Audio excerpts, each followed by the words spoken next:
बहुत समय पहले की बात है। एक गांव में एक महात्मा रहते थे।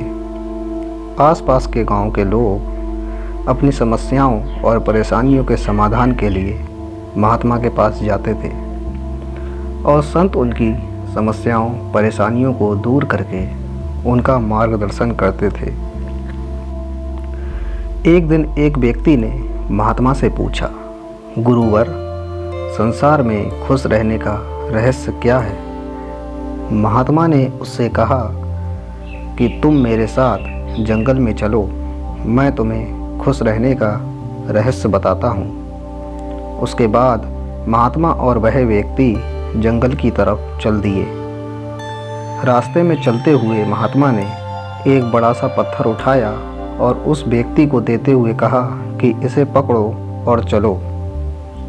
उस व्यक्ति ने वह पत्थर लिया और महात्मा के साथ चलने लगा। कुछ देर बाद उस व्यक्ति के हाथ में दर्द होने लगा, लेकिन वह चुप रहा और चलता रहा। जब चलते चलते बहुत समय बीत गया और उस व्यक्ति से दर्द सहा नहीं गया, तो उसने महात्मा से कहा कि उसे बहुत दर्द हो रहा है। महात्मा ने कहा कि इस पत्थर को नीचे रख दो। पत्थर को नीचे रखते ही उस व्यक्ति को बड़ी राहत मिली।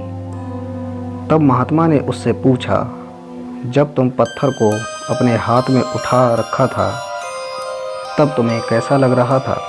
उस व्यक्ति ने कहा, शुरू में दर्द कम था तो मेरा ध्यान आप पर ज़्यादा था, पत्थर पर कम था, लेकिन जैसे जैसे दर्द बढ़ता गया मेरा ध्यान आप पर से कम होने लगा और पत्थर पर ज़्यादा होने लगा, और एक समय मेरा पूरा ध्यान पत्थर पर आ गया और मैं इससे कुछ नहीं सोच पा रहा था।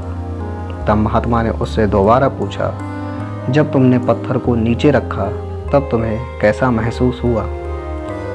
इस पर उस व्यक्ति ने कहा, पत्थर नीचे रखते ही मुझे बहुत राहत महसूस हुई और खुशी भी महसूस हुई।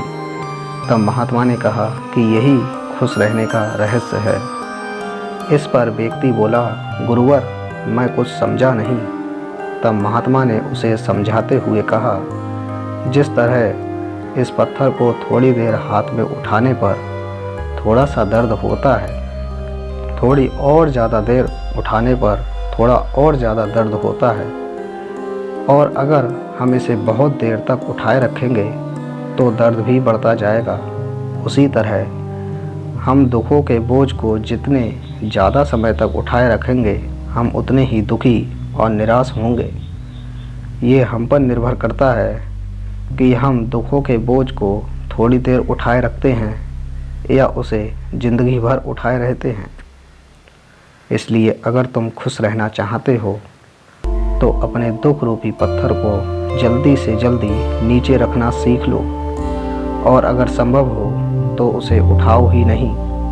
दोस्तों, इस कहानी से हमें ये शिक्षा मिलती है कि यदि हमने अपने दुख रूपी पत्थर को उठा रखा है तो शुरू में हमारा ध्यान अपने लक्ष्यों पर ज़्यादा और दुखों पर कम होगा, लेकिन अगर हमने अपने दुख रूपी पत्थर को लंबे समय से उठा रखा है तो हमारा ध्यान अपने लक्ष्यों से हटकर हमारे दुखों पर आ जाएगा, और तब हम अपने दुखों के अलावा कुछ नहीं सोच पाएंगे और अपने दुखों में ही डूबकर परेशान होते रहेंगे और कभी भी खुश नहीं रह पाएंगे। इसलिए अगर आपने भी कोई दुख रूपी पत्थर उठा रखा है तो उसे जल्दी से जल्दी नीचे रखिए, मतलब अपने दुखों को, तनाव को अपने दिलो दिमाग से निकाल फेंकिए और खुश रहिए तथा लक्ष्य को साधिए।